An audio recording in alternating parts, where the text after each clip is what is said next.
I'm Katie, General Manager here at ADAC, and we are so excited to have you here for Discover ADAC Fall Market. I'm going to turn things over in just a minute to this fabulous panel, but before I do, I see some new faces in here, so apologies for people who have been here and heard my spiel, but I want to remind everybody to grab a copy of the event guide. We still have lots of events going on this afternoon and tomorrow, so make sure you're registered for all of those events. In our event guide, we have two fun things that I want to point out. We have our Southeast Designers and Architect of the Year award winners from Spring Market Design ADAC are all listed in here, so if you don't know who those winners are, check that out.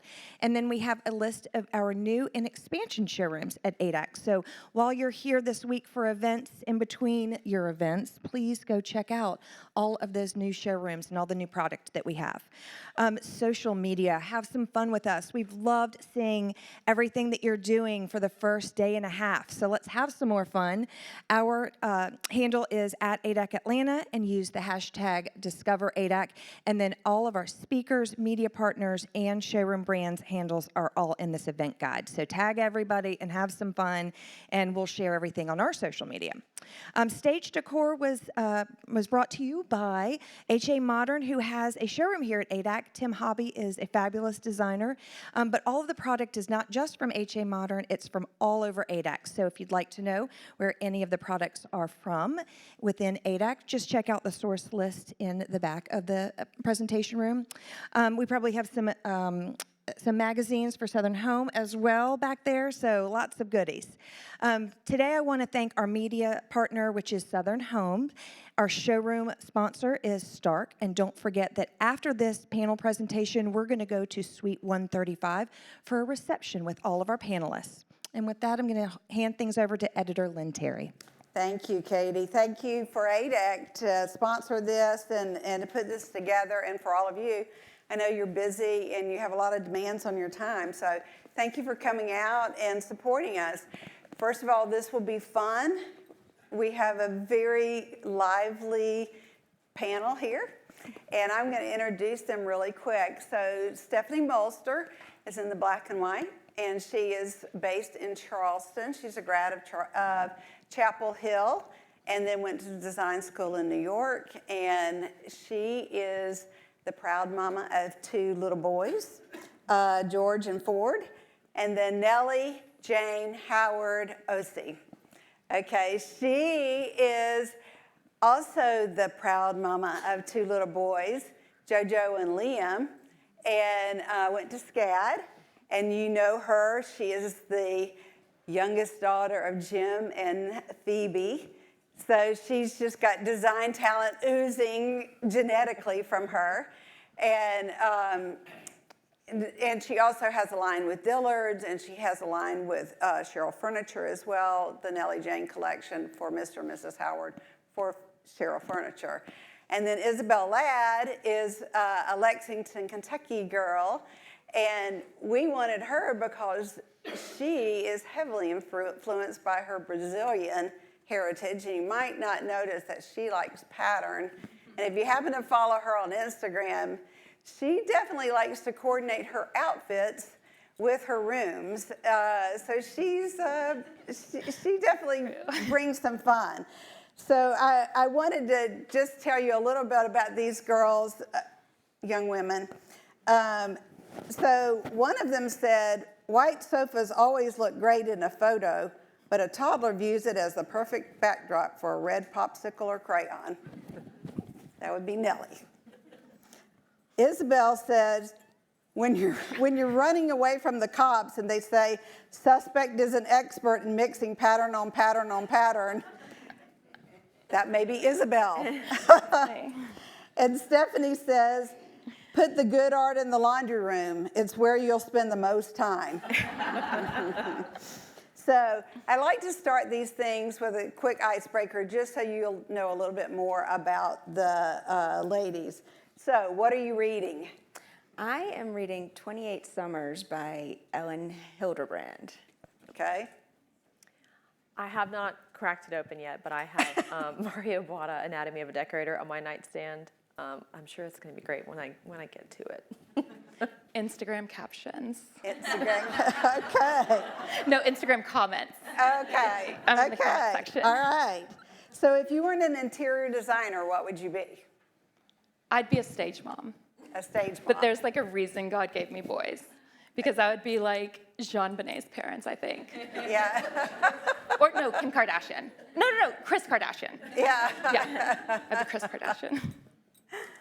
I think I'd like to be living off the grid making homemade bread and butter. Either that or like a backup dancer for J-Lo somewhere in the middle there. Wow, a backup singer. Well, for y'all, some of y'all Dancer, saw not singer. Phoebe was dancing on the table, and now we have the backup singers. So this could be a whole new venture for the Howard family. There we go. All right, Stephanie. I would want to be a travel writer and just go to all the Okay. places and write about how wonderful they are. All right. So Nellie, describe your style in 3 words. Happy, relaxed, and comfortable. Okay, Isabel? Unapologetic, electric, and pattern on pattern on pattern on pattern. I think that's more than 3, but that's okay. I would say classic, livable, and personalized. Okay.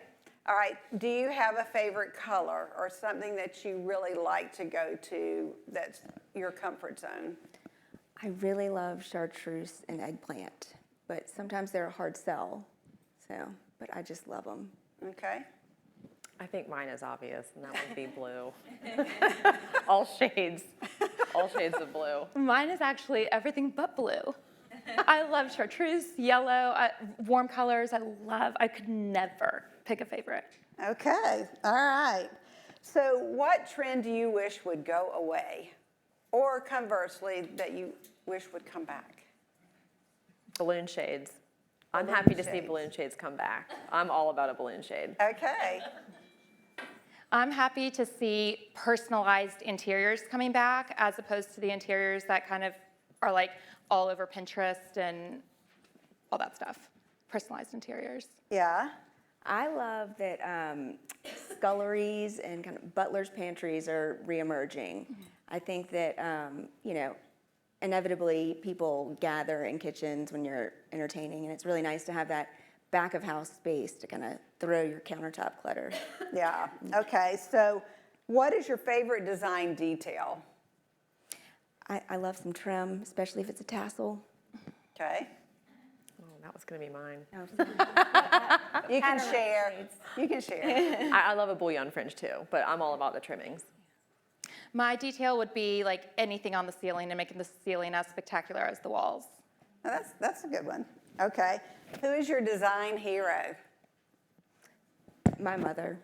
Yeah, so Stephanie's mom was a designer, and if that wasn't enough, she married into the Molster family. So Janie is her mother-in-law. So can you imagine if the Molster and the Howard families got together, it would be nonstop, or maybe it wouldn't. Maybe y'all are all like, I'm peace out. I'm tired of talking about design. Let's talk about the grandkids. So that's a fun thing. Yeah. Okay. That would be mine too, is my mom, obviously. She's definitely. I mean, him too.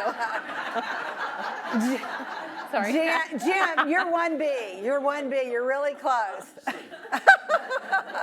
Mine would be Iris Opfel, especially in the way that she combined fashion and interiors.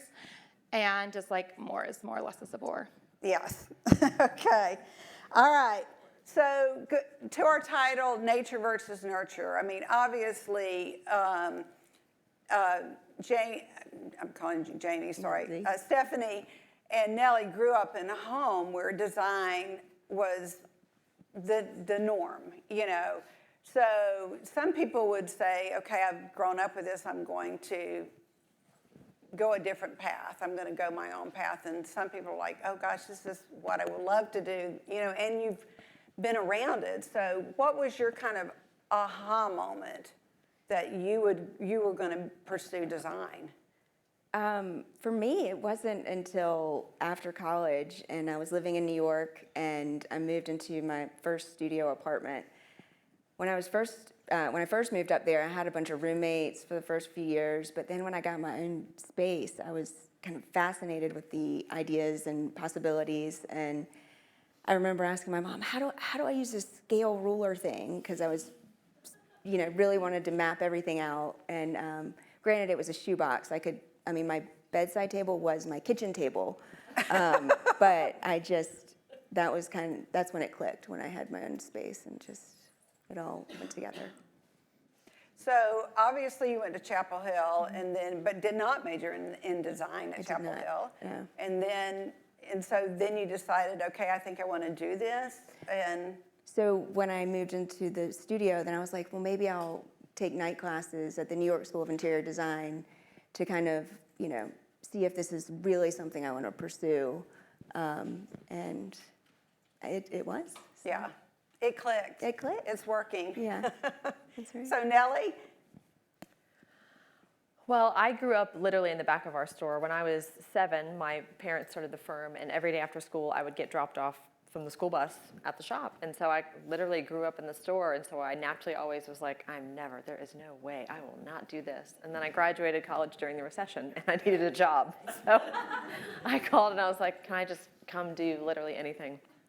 So I just started working out in our Jacksonville Beach store, just doing whatever needed to be done, and then just started working on projects with my mom, managing them for her, and then starting with my own projects, and it all just sort of evolved from there. So I don't think I could get away from it if I tried. Yeah.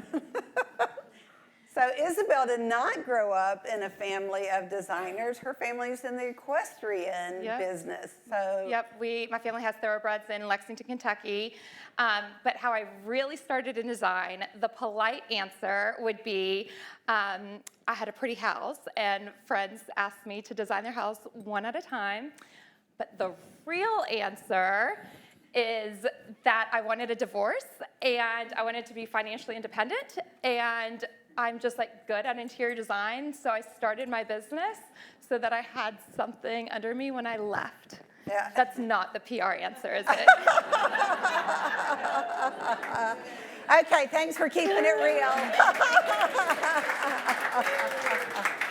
You don't have to have any pretense. We are pretty real in here. So, okay. So did your parents want you to follow in their business? I mean, obviously. I mean, we have a big farm, and my dad won the Kentucky Oaks one year, and so they're really into thoroughbreds, but they knew from a very young age that I do what I want. Yeah.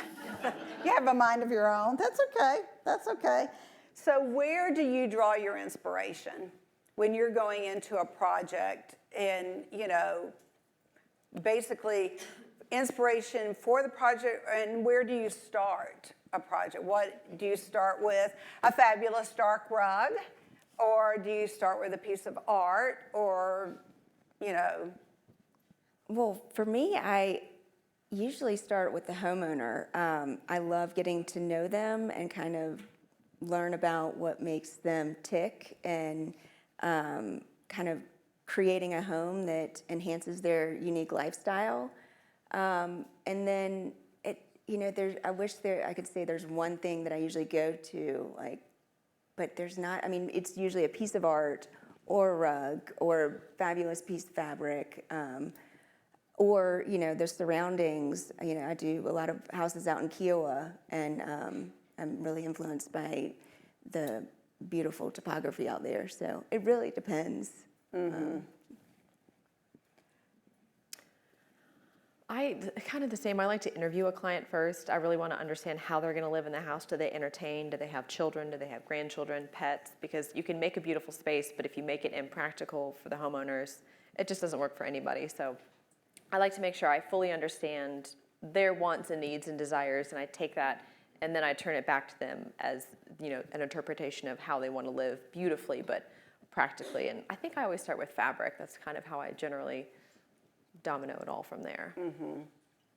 So I have a library and of all my textiles and samples and all of that, but and then I've got reps that send me things occasionally, and I always pick my favorites, and I put it all on a cork board, and that cork board, maybe it doesn't match, but maybe it matches because I always layer on so many patterns, and so it's like my obsession wallpapers and fabrics, and then when I'm doing a new project, I'm like, what am I super obsessed with right now? And then that becomes like the start of another project.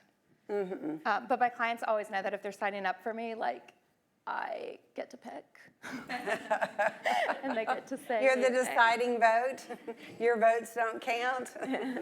So, I mean, with y'all living in coastal towns, you know, Jacksonville and Charleston, well, Charleston's just, the coast is just across the bridge. But, I mean, does that influence you a lot? Because obviously you're looking at a beautiful beach and, you know, it's hard not to, that calming effect, you know, does that influence you? Or do you say, okay, we're going to do something so different from what I call the coastal look, you know, that's very calm? Or do you like to get those edgier looks that kind of counterplay? Again, I kind of look towards the client. I remember one project, I had the client was like, you know, I get it.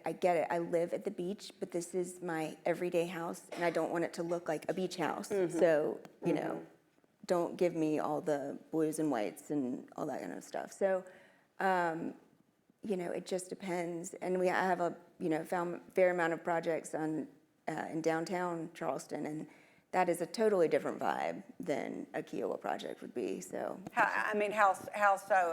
I mean, I know what downtown Charleston well, is it's like. just more formal, Yes. and you know, you're not going to have to worry about sand coming in and all that kind of stuff. So, Right.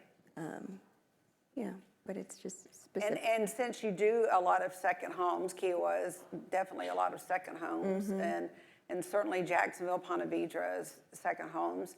Does that really influence, because it's not their primary residence, are they wanting something completely different, or do they like to kind of keep their aesthetic very similar?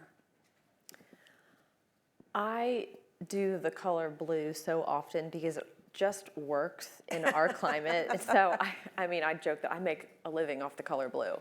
Yeah. So I just sort of don't fight it, because in our area in Jacksonville at the beach, all shades of blue tend to work, and people generally are attracted to some form of blue because then you can mix it with color. You can make blue a neutral. You can do all neutrals with a little bit of blue. So for us, I just sort of lean into it because, you know, I don't want to make it different just for the sake of being different. People come to us for that calm, coastal, serene look because it just works. And so that's just kind of my realm that I work within. So in Lexington, obviously, it's a huge horse community. I don't see you as doing equestrian design at all, but, you know, it is kind of very southern and not, you know, I wouldn't say Lexington is cutting edge on design. So do you find that you're leading your clients into a pattern there where they may not be more comfortable, but trying to nudge them towards that direction? I don't do too much nudging because I have now like really like leaned into my aesthetic, which is very curated, which is very pattern happy and like interesting color combinations. So traditionally, like that is not Lexington at all. But my clients have kind of like come out of the woodwork in a way, like they grew up in a very traditional home with traditional decor, and so now they're coming out to say, I just want something different. But it's really been great that I've done lots of show houses where I can get really creative, really experimental. Show houses allow me to like do what I want to do as opposed to what a client wants, and so I can like show through that photography that this works. This like maximalist craziness thing works. And so that's been helpful with clients in Lexington, being able to see that and just say like, yes, I want that. Right. Okay. So do you have a signature that you will find in almost all of your things that you just know work? And I know that you use a lot of blue, and I don't know that blue is your signature, but I know that you do use a lot of blue. You know, I kind of try not to. I can't pinpoint a specific thing that is carried out through each project. And, you know, I am looking to pride myself on that so that, you know, when you walk into somebody's home, it's a reflection of them and not necessarily me. And so I would say I don't have a signature. I usually can't get away from a house without a little bit of wicker. I can't help myself. I just love wicker and bamboo and rattan, so that's generally, you're going to find it somewhere, even if it's like a little trash can somewhere in a powder burn. It calls your name. It just calls to me. Yeah, I can see that. Mine is tiger velvet. I don't always get my way. Sometimes, like, I will want to do a whole sofa in tiger velvet, which I have, but then other times with a client project, they'll like settle for like a small pillow. But I joke that I'm like a serial killer in that way. You know how like a serial killer always like leaves a little thing Yeah. to like want to be known. They want Okay, to be she's caught. been chasing from the cops. Yes. Okay. Bingo. Yeah. And so that's kind of like my little tiger touch. Just like I'm just gonna leave this here at the scene, and then that can be my little signature. Yeah, it's sort of like Lee Radziwill. You know, Yes, her the tiger tiger velvet sofa, yep. sofa is iconic with Yep. her. I mean, Yep. you can't look at one and not think of her. Yep. So, okay, so the next time we see a tiger velvet pillow, we might want to. Isabel was here. Isabel was here, absolutely. So do you have any design maxims that you kind of live by? Like, you know, Coco Chanel was when you're dressed, you take off one accessory before you leave the house. Is there anything that when you're designing, you kind of, that's in the back of your mind? For me, I usually, when I'm doing a scheme, I'm like, in 5 years, when I walk into this space, am I gonna love it, or am I gonna List it. Oh, exactly. Am I going to run away and say, oh my God, who did this? Yeah. So that's typically my motto. I'll steal my mom's, which is keep it pretty, because it just works. I mean, keep it pretty is her mantra, and that's kind of our company-wide mantra, because you want to leave a space just pretty, not feeling like there's anything left out. It just makes you feel good when you come into the space. I love referring to like the eye must travel. So I want you to go into a room and I don't want your eye to land on one thing. I want it to be like, oh, that's cool. Oh, wait, and then that's cool, and then that, and that. So yeah, the eye must travel is one of many mantras. Also, beige is not a color. Vanish Right. beige, more is more. Mix and don't match. Right. I love mantras. And that, like the pretty, that is something that we really strive for at Southern Home Magazine, is to look at projects that are pretty and approachable. And I try to put myself, can I imagine myself sitting down having coffee or in this home? Would it feel inviting to me? Because inviting is what Southerners do best, is having an inviting hospitality personality. And that's something that's why we're popular all over the nation, you know, because people want that graciousness that they find with Southern homes. So if you could design a home for anyone, who would it be? Well, I kind of have two answers for this. Full transparency, it would be myself with no budget. But my second answer would be Princess Diana. She just, Whoa, okay. She's just, I mean, an icon, and I think it would be pretty amazing. Yeah. I would say Diane Lane, just because she's such a beautiful woman. She's so elegant, but she seems so approachable and relatable. I'd love to kind of, you know, make a beautiful home for her. She seems like a lovely woman. Yeah. Me, just like when my house is done and I think it's like, okay, we're done, I'm just like, oh, I want more chaos, I need more construction, like let's start over again, and I know that I'll always say yes. Yeah. Okay, so y'all are all relatively young in your career. I mean, this is the next generation. These are going to be the next people. Not that you're not already accomplished in your career, but you know, as you have more experience, you know, you're going to be the people that are going to be writing the books, that we're going to be buying and signing and all that kind of thing. So at this point, is there any advice that you would give your younger self pursuing this career, or even to your sons, if they were coming up and said, I think I want to go into the design business? You know, looking back, is there anything you would do differently? Me personally, I would say ask for help and delegate. So I struggle with that, but I think it would have benefited me if I did more of it. I would just say kind of stand your ground and be confident with your design and your style and your direction, because if clients detect, kind of a wavering or a weakness, they're maybe not going to be sold, and so you need to have confidence. I was literally going to say those two things. Like, I would have delegated earlier, and I would just tell anyone, just be confident in who you are, and the right people will be magnetized to you. Right. Because it doesn't do anyone good to be anybody else, right? Mm-hmm. You need to be yourself. So what is your biggest challenge as an entrepreneur, a designer, a mom? What's your biggest challenge on a day-to-day basis? Asking for help and delegating. Okay. For real. Still struggle with that. Mine would definitely be mom guilt. To do what we do, there's a lot of travel involved. There's a lot of commitments. What we do is a family business, so there's a lot of after hours, working on weekends, being in a lot of places at once, and being able to drop something and switch immediately to something else. So without my village, which is my parents and my in-laws and all of our people, I wouldn't be able to do what I do. But in my perfect world, if I had a stay-at-home wife, I think I would be able to do it all.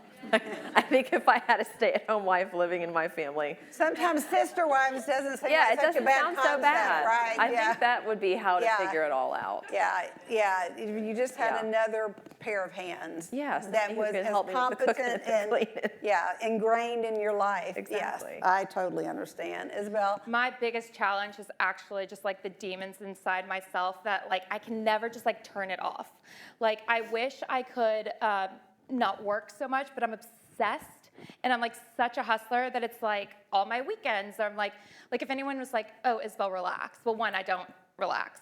But it's like when I'm like off, I'm still thinking of design. I'm like thinking of design in the shower. I literally have dreams about it. So I wish I could like take breaks, eat lunch, leave at 5, and just like turn my brain off, but I can't.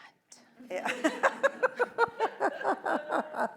Okay. So there's a quote by Marcel Wonders. It's designers and people in general are too attracted by new, but nothing ages more quickly than newness. All of my objects reflect a marriage between past and present.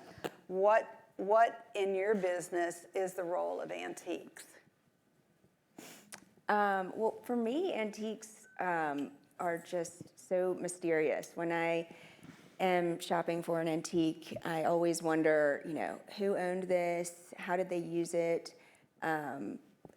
What was the house like that it was in? And when it goes into a project or a homeowner's house, it carries that same level of intrigue and gives another layer to the project and a dimension that I think is really important. So when you come across a fabulous antique, do you tend to buy it even if you don't have a necessary place for it and say, this is so cool, there's going to be a place for it sometime? It depends. I really try not to have a lot of inventory only because I don't want to force something on a project. Mm-hmm. And I like, it depends. If it's really fabulous, then I will. But try not to have a lot of inventory. My parents have been dragging me to antique stores since I was a child. For as long as I can remember, we've been going to antique stores. So to me, that feels like home. Like when we would go on summer vacations as a child, they would always say, we're going to the mountains, we're gonna have this great mountain family trip, but what we would really do is scope out all the antique stores. Right. And my parents had this van, and we would take the van on trips, and at the end of the trip, the van would be loaded full of 4 kids and like 150 antiques. So there was one time where my mom bought a table and they flipped it upside down in the back of the van, and that was how I rode home. And I thought that was the coolest thing, was I like made a little fort with like a blanket on top, and I was inside an antique table, and in hindsight it sounds terribly dangerous, but all for the sake of a good antique, you gotta sacrifice safety sometimes. Oh, what we do for the sake of a client, right? Phoebe and Jim, truth or dare here. Dried hydrangeas were all above the top of you too. Yeah, smacking me in the head. Full of bees. Yeah. Oh, Oh, I love antiquing, thrifting, vintaging, goodwilling. I am a hoarder. I call my style hoarder chic because I'm like just buying things all the time. I don't always know where to put it. It's either like in my shop or in my house. And so many times, yeah, I'll like pick up my kids from school and they're like, Mom, where do we sit? And I'm like, you hold the lamp so that you make room. But I'm like addicted to buying stuff. All of these like little trinkets, and then in clients' houses when I put it in, it just gives such like a layered look that's collected that it doesn't look like, oh, we just opened this catalog and here's everything from like this page that's like all brand new. But those layers of antique certainly make the client look more interesting and Right. curated and Right. traveled. well, I mean, antiques give a home soul. Yes. You know, I had someone pitch a project and they're like, oh, this is so fabulous.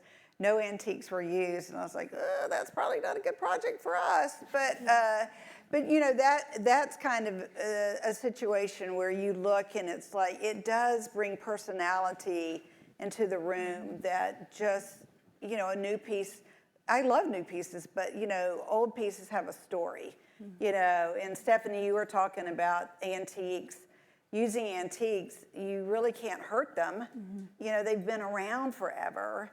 And so you don't have to be afraid of what your kids are going to do to it because it's probably already experienced some. Yeah, it's meant to be dinged, and you know. It's Right. They had trauma. Yeah. Yeah, that's right. Exactly.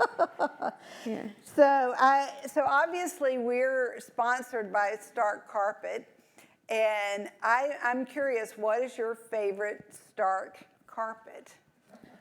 I love Kubra, which is kind of this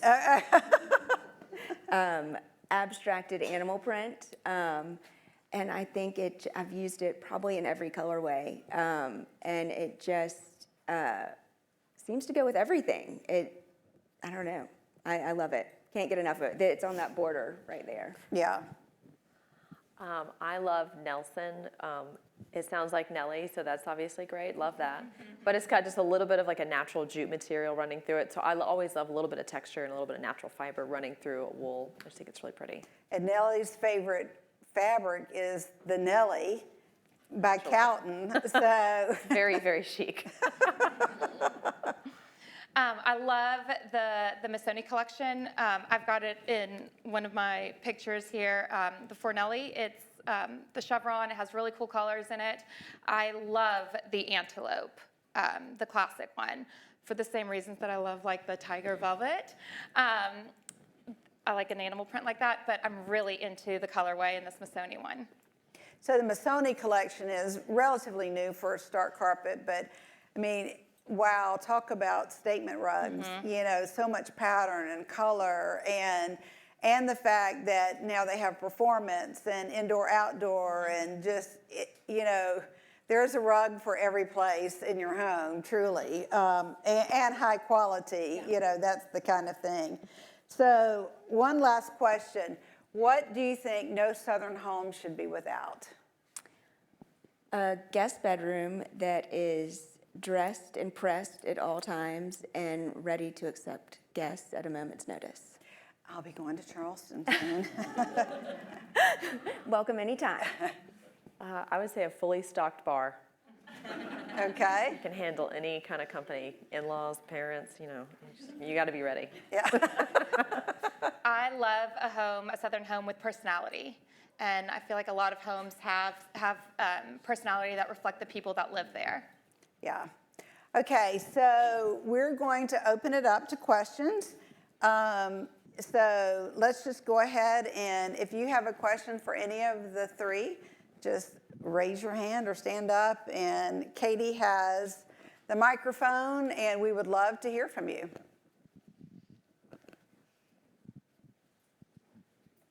I know we got questions today. Don't be bashful. This is not the time to be bashful.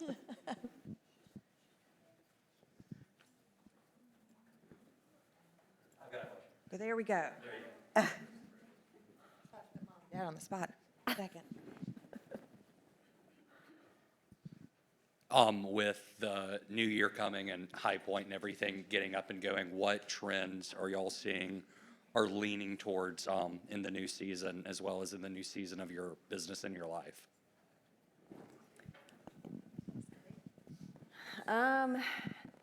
I feel like I've seen a lot of yellow recently, and which I love, but that seems to be something that tends to, I've found, make some clients a little bit scared, but I'm excited to see what this trend will do, and hopefully you can use it in more projects. I see, so I have a collection with Cheryl Furniture, the Nellie Jane collection, and I have 7 pieces coming out this October. And something we're starting to incorporate in mine is bamboo. So I have a petite bedside bamboo desk, a bamboo slipper chair, and I've got a little bamboo stool. So I love a good piece of bamboo, so that's what I'll be using. I love that Stephanie said yellow because my kitchen cabinets are saffron. But the trend I see a lot are just, is like unexpected combination of colors. And so there's like burgundy with peach. And it's just those interesting colors just put together. Or it's like colors that aren't trendy, that were like trending maybe back in the 80s or something, but now put together in a unique way. Well, for you, growing up, you know, having a Brazilian heritage, which loves strong, vibrant colors. Yes. I mean, do you feel like people are going to come to you because you like pattern? Yes. And they have to like pattern to hire you, right? And so, I mean, bringing that in, do you feel like there are colors that you lean more towards, or you just like, I like a kaleidoscope? To me, it's not just like a color specifically. It's the combination of colors that intrigues me more than one color. And even though here I am saying like, oh, I love color, I love pattern, to me it's like it's a curated. It's not just like color for the sake of color, pattern for the sake of pattern. I don't know what my scientific formula is because I kind of just like make it up. But there is something unique about those combinations. And Brazilian style, I mean, there's a lot of Brazilian neutrals where there's like a lot of wood and white, but Brazilian style to me is about it being unapologetic, whatever it is. Whether it's neutral, whether it's colorful, it's like whatever it is, it's unapologetic. And that's Brazilian culture. That's why it's like you'll go to the beach and people will be like in a string bikini or a Speedo, regardless of like age, body, whatever. It's unapologetic. It's like, I am me. Right. So that's what Brazilian style is to me. Right, right. Did that answer your question? Yes, thank you. Okay. Thank you, Tricia. Tricia? Hey, Lynn, thanks for being here. Y'all are doing a great job. I did the Dallas Show House with Isabel, and I would love for you to tell about the stringing of your canoe into the little river behind the house. Okay, so I love Fabulous. a statement piece that gets people talking, and I was a very like new designer on the scene when I did Kips Bay in Dallas, and so I think I got like the worst space, which was like this like terrace out in like this river that was like stanky, and so I was like, I'm going to make this small little space that was the leftover space into like the most crazy space that it can be. I will show you. And so anyways, in this like literally gross stream where the water was stagnant, I bought a canoe for $250 from Facebook Marketplace, and I had a decorative painter paint it like a Farm Rio dress, which is like really fun tropical dresses, and one side of the canoe was a different pattern than the inside. I upholstered the inside of the canoe with Peter Dunham fabric. I did like the canoe string that secures the canoe to like a tree. I did it out of like Samuel & Sons fabric and tassels.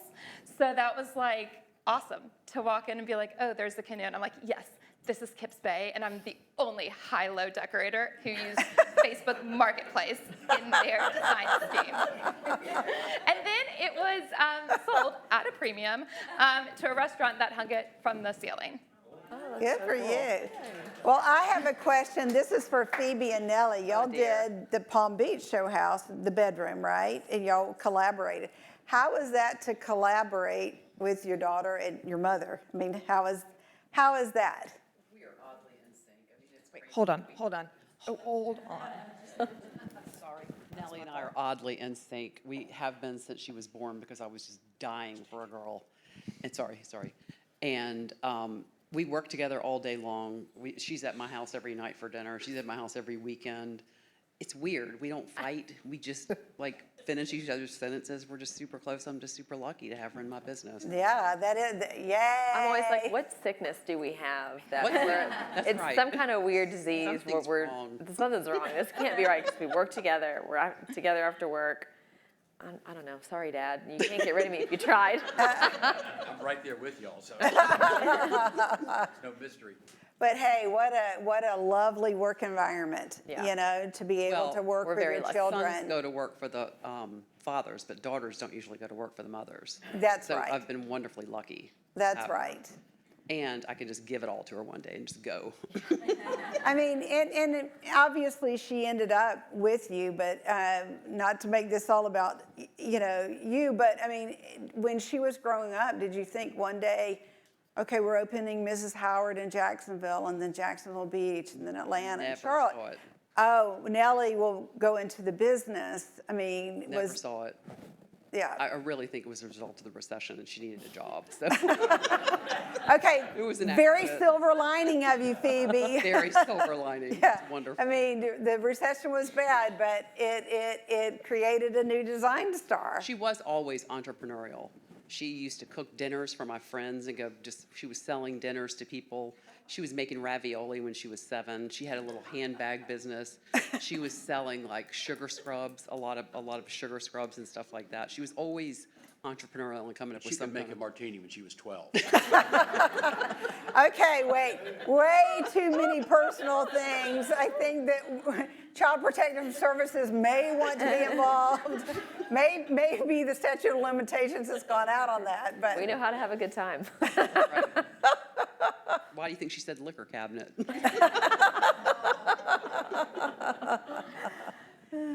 So, any other questions?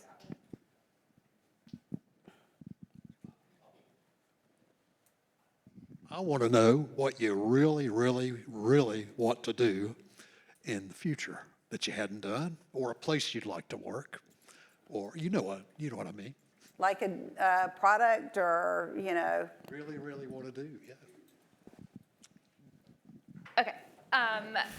I want to have a line at Target. I want everything that Joanna Gaines did for Modern Farmhouse, I want to do for Maximalism. I will die if I don't get a line at Target. And I want a TV show. I would love a collection of lampshades. Lampshades and pillows just make me happy. I would love to do lampshades, but also I think like the top tier goal for me would be Kips Bay, to do a Kips Bay show house. I would love to do a boutique hotel. I just think that would be really fun to do, and you could get a little bit more freedom in your design choices with a hotel, I think. That would be fun. Yeah. Yeah. Katie, she's got a question. Right here. Sorry. Thank you. Okay, so with everything that y'all are being, that y'all see every season, all the new brands coming out and all the just new design, what would you say to a younger brand to help stay in front of a designer like y'all, or any designer, to just keep kind of staying in front of them? I would say just networking and saying yes to like all the events. There's like so many, like you can go to Paris for Deco Off, or London has its own thing, Mexico has its own thing. Well, those are really expensive ways to stay in front of designers. But I guess just attending all the things. I'm a yes person, so I love. And you're very active on Instagram, social media too. Yes, but I've got an amazing Instagram, but I have someone who does it all. So we batch it I don't know if I can say this behind the scenes, because in front of the scenes it looks like I've got it together, but behind the scenes it's like we film everything in 3 days for 3 months of content. And I wake up in the morning and I've got dings on my phone and I'm like, wonder what I'm up today. Do I still like wallpaper? And because my Instagram is just curated for me with a professional. So yes, I love that, but there's someone else who does it. Well, I mean, that's really about delegating and Yeah. letting people do what they do best. Yeah. And we can't be all things to all people Yeah. all the time, you know? So if that's not your thing or someone's better at it, then you're not a dummy to employ someone who is better and going to take you to the next level, Yeah. right? I mean, that makes good business sense, right?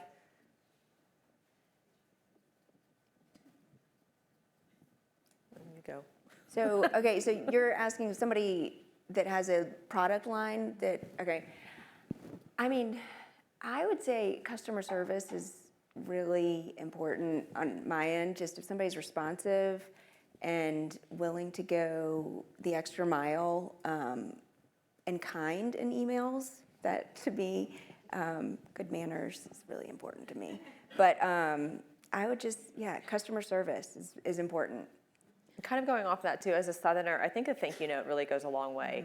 I think personal FaceTime, like not on the phone, but like FaceTime with people, introducing yourself, a strong handshake, those are just like the Southern principles that I was brought up on. But I think in business, a good thank you note can kind of take you a long way because somebody receives that in the mail and they think, they took the time to do this.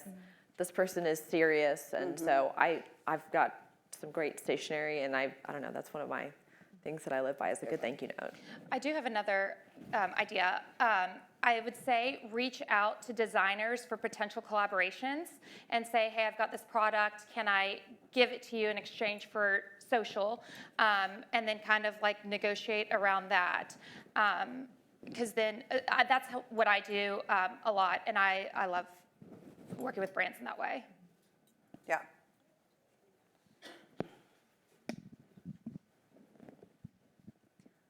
So I was wondering what you envision in lampshades that you don't find. Is it a shape, a color, or? I'm very old school, so I definitely don't want a bell shade, but I love the unique shapes that are kind of coming out. And Alice Palmer has this great sort of relaxed box pleated shade. So I love seeing these unique shades come forward with trim around the top, trim around the bottom, all different kinds of trimmings. I just think it's a nice way to, if you were able to do it in a mass production, to bring the price points down, because right now lampshades are really expensive. So I think it would be a lovely way to get a custom item for your home that, is a small item, it's a little more feasible.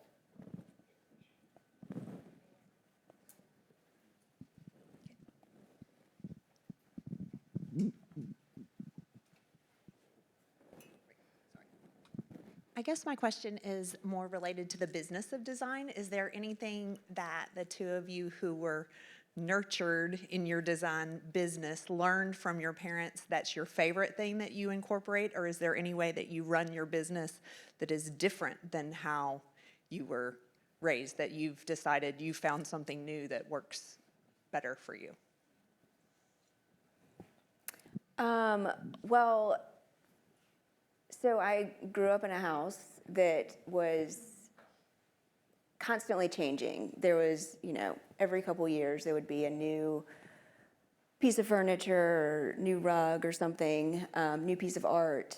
And it was awesome to be living in a house that was just this constantly evolving project. And today I think that we see a lot of this, one-day installation, big reveal, it's all done, which is amazing and really good for business. But I do think that there's something to be said for, collecting over time and knowing that you can add that second layer to kind of grow with your house and home.